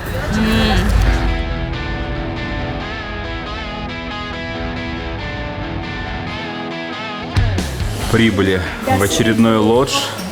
Раздают прохладные полотенчики и welcome-дринки.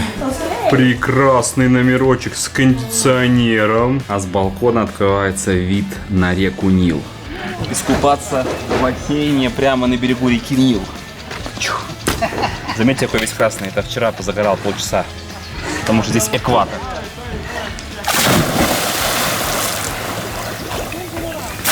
Опа! Все пошли в бассейн. Температура плюс 40 там и здесь как будто тоже.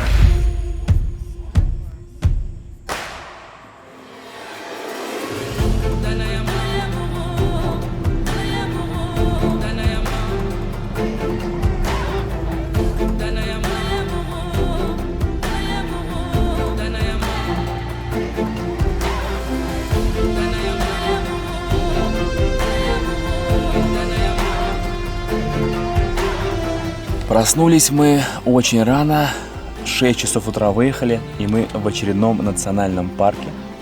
Вот такая вот красота, опять откидная крыша, все выползли. И первые, кого мы увидели, это жирафы.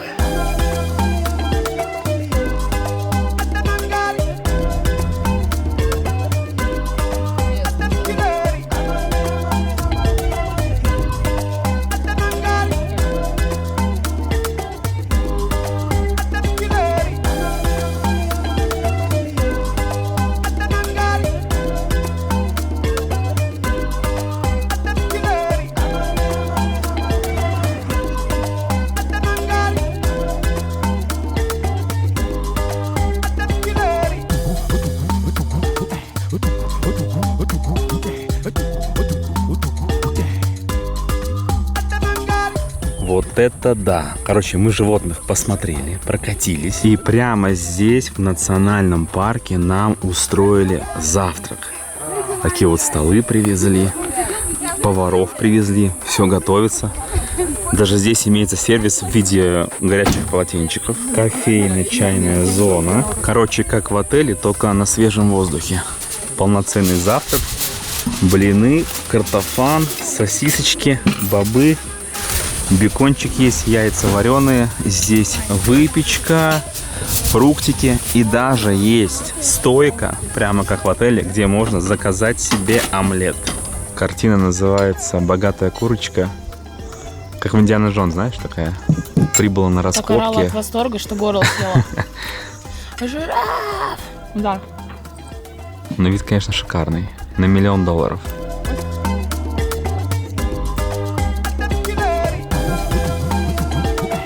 А пока мы вкусно ели, кстати, нас охраняли ребята с автоматами по периметру, потому что, мы, сами понимаете, в саванне, и есть шанс, что может напасть животное дикое. Мало того, что нас накормили в саванне, так еще и с собой, смотрите, приготовили еду в дорогу от отеля. Тут и чипсики, водичка, сок и еще чикен врап, шавуха.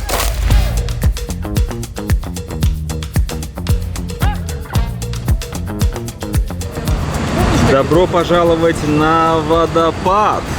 Тут такая рамка для фотографий. Уже видно мощнейший поток реки, который от водопада идет. Тут рафтинг лучше не делать. Эта мощь называется Murchison Falls. Это водопад на реке Нил. Обалденно.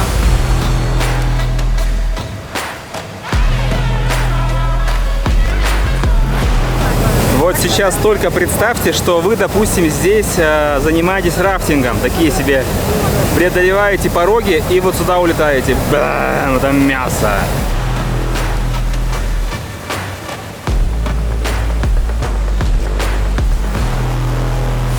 Вам абсолютно не показалось, что мы телепортируемся с места на место. Знаете почему? Потому что меня в машине просто вырубает. Уже больше 10 дней мы просто едем. Это огромное количество эмоций. Я просто уже не вывожу. Мой организм не выводит. Я машину заружусь и сплю до следующего места. Невероятно путано. А река была как белый день. Это рано. Вела меня от юга и до севера. Дорога по неведомым краям. Добро пожаловать в единственное место на Земле, где можно увидеть белых носорогов. Мы заселились в лодж, очередной, вот такие шикарные, роскошные домики. Здесь купаются все в бассейне, буквально час пауза и снова на машинах едем к носорогам.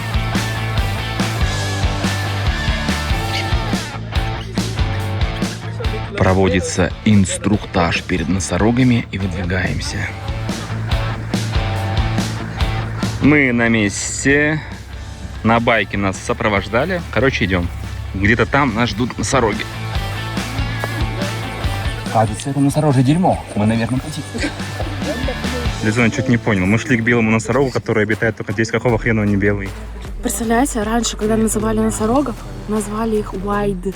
И сделали ошибку. И они получились white rhinos, а на самом деле они широкие просто были, white. Вот такая вот ошибка получилась. И теперь все носороги, оказывается, вообще серые. Они серые. Вот это они... да. И черный носорог, он тоже серый.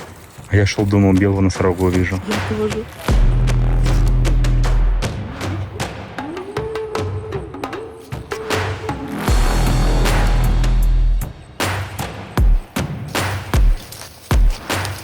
А какие здесь красивые коровы. Какие у них рога длиннющие вообще. То есть корова как корова, но рога необычные. Рога-то африканские.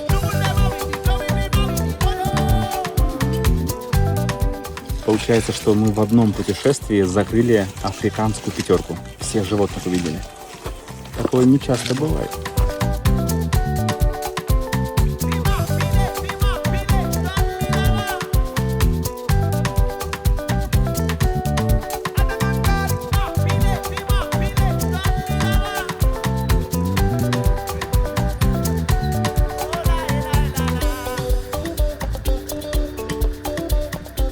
Зебры. Мы на обратном пути увидели зебр. Очень сложно их увидеть в Уганде. И это чуть ли не единственное место, где они водятся. И вот сейчас несколько штучек. Нас даже зебры провожают. Посмотрите, какие красавчики.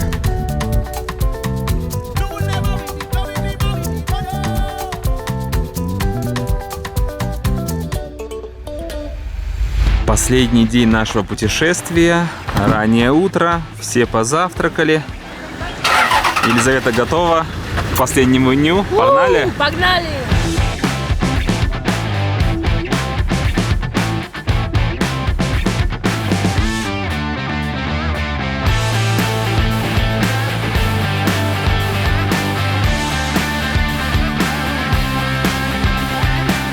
И у нас в Уганде осталось еще одно дело. Это увидеть очень необычную птичку. Для этого мы прибыли к озеру Виктория. Загружаемся вот в такую вот рыбацкую лодку.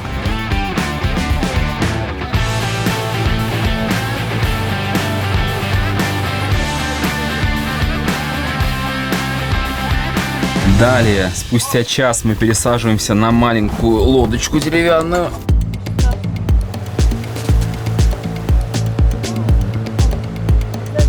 Болотистая местность, очень мелко. Мы в поисках какой-то птицы. А нашли пока что только лодку с собаками. Огромное количество собак. Что они тут делают, блин? Обучают охоте, что ли? Ничего странного, это просто протекает наша лодка. Просто протекает. Надеюсь, что мы не утонем.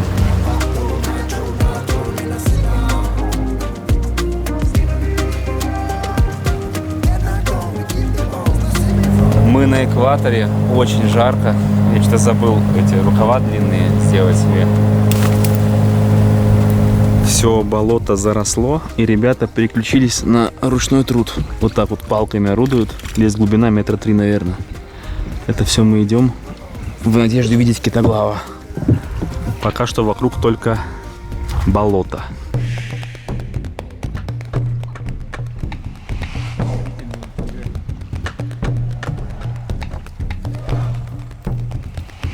Знакомьтесь, китоглав. 2 часа поисков. Посмотрите, где мы. Это какая-то жесть, ребята. Болото непроходимое. Он пока что не так близко, но в целом его уже видно.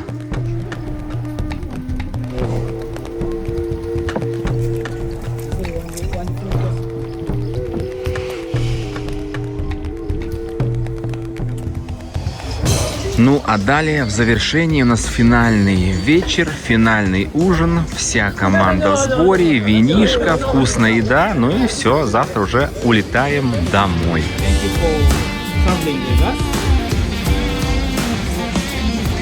Кстати, можете поздравить меня, я ни разу не отравился, прикиньте. за 10 дней в Африке. В Африке. Шикарная еда, стейки каждый день, вино каждый день. Лучший организованный тур, в котором мы были. Доктор Тревел. Вырубай, все.